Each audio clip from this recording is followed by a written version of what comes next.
Welcome back to Expanded Knowledge. In this video, we're going to be taking a look at an interview that Ross Coulthart did with Christopher Mellon on News Nation a couple of days ago. And Christopher Mellon, right? If you're following the UAP issue, then you know who Christopher Mellon is.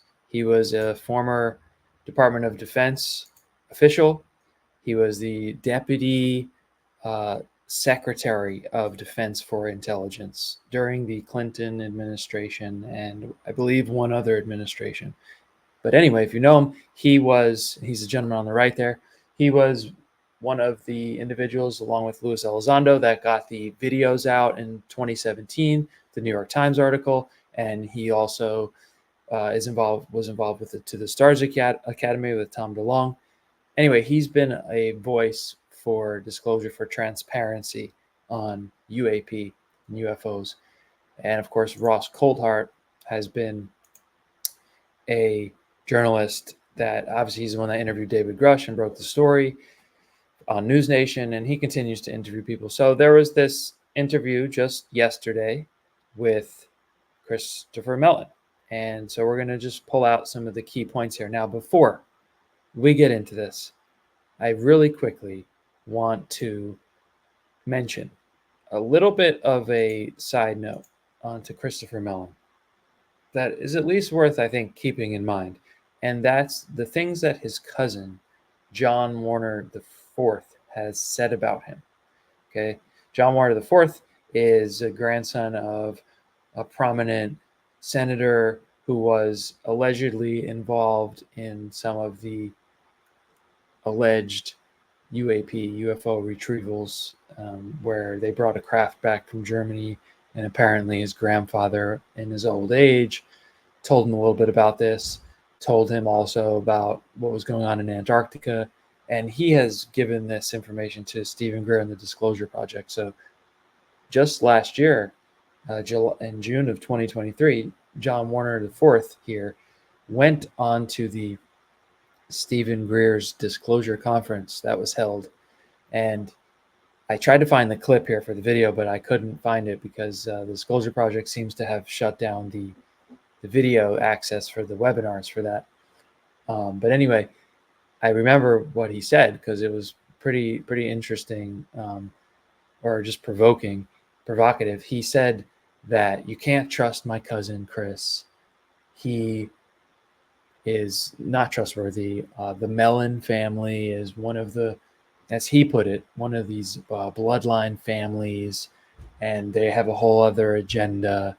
So, why do you think they're coming out and speaking for disclosure about UFOs? There's an agenda behind it. All right. Now, that is what it is, right? He said this. And so that doesn't mean that we should believe him. But I think it's also data. It's also a data point, and maybe there's something to it. Or maybe John Warner IV is just a disgruntled family member. Maybe he's got something against Chris. I don't know. But all I can say is that I always keep that in mind. But then I just listen to what Christopher Mellon has to say, and I watch him speak. And honestly, I haven't seen any red flags. He seems to be genuine. He seems to be authentic. But, what do I know? I'm just listening to a person that's speaking about this topic. And maybe he's part of another agenda, but can't really jump to such a conclusion. I have to give him the benefit of the doubt that he's really trying to push for government transparency. And, the way that he speaks, to my judgment, seems sincere. And the stuff that he's written, the only red flag maybe is that he has sort of pulled on the threat narrative a little bit, but not in a way that I think is like he's trying to scare everyone. And certainly he was the one that released the screenshots of speaking with some high-level government official about a crash retrieval in 1950. So, I think he's kind of on the side of transparency. Without further ado, though, let's listen to this first bit here that he speaks about, where he talks about how the Air Force does not really submit reports about UAP like they should. So let's have a listen. Yeah, I've heard the same thing, and from an individual who would have plausible reason to know. But this really speaks to a much larger issue, which is the lack of information from the Air Force about UAP generally. We have an immense and very sophisticated air defense system, air surveillance, and space surveillance system. The reports that have come to Congress, the unclassified report that was supposed to identify all the UAP that the military had encountered between 2004 and 2021, contained zero or at most a handful of U.S. Air Force incidents. There was almost nothing from the Air Force. It would be like getting a report on the foreign submarine threat from the Air Force and the Navy not commenting. Very strange. Since that time, to the best of my knowledge, NORAD has not been. I'm going to pause it there for a second just to recap. He's saying that from all the reports from 2003 to 2024 of UAP, which we know that there's hundreds and hundreds of them unexplained still, that a very small amount of them came from the Air Force, right? Which is like, how is that possible?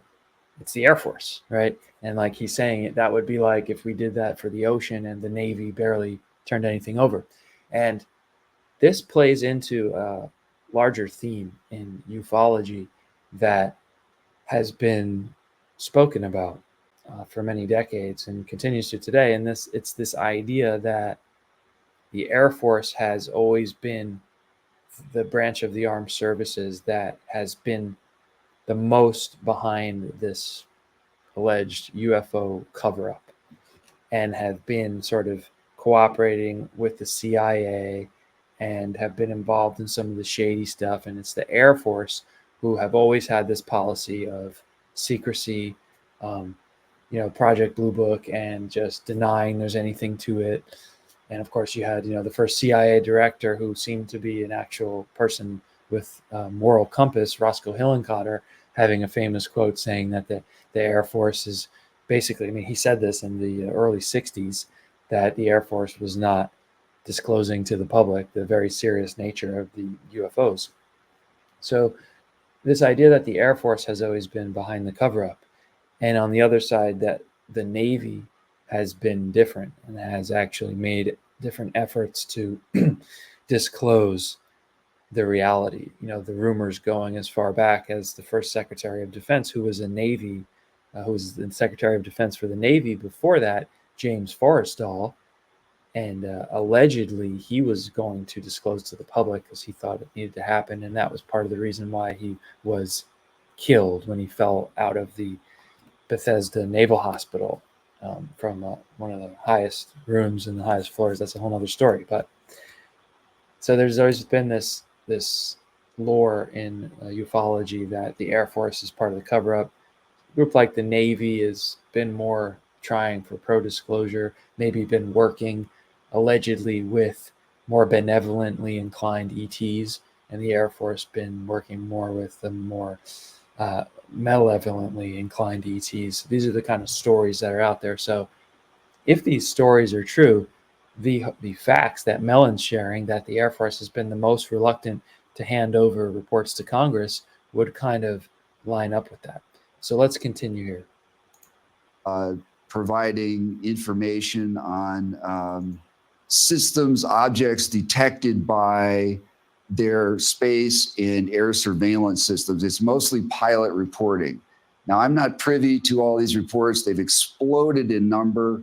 Perhaps they're starting to get that information now, but it was certainly missing initially. And it's... And so he just makes the further point there that NORAD, North American, what is it called?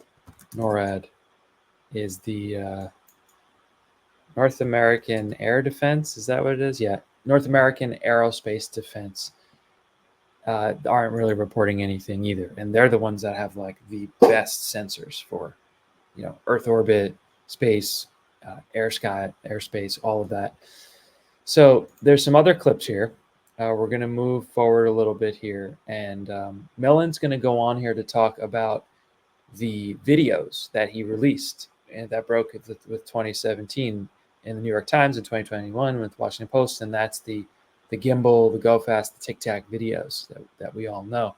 And he makes, I think, an important point about that here. Let's which is right here.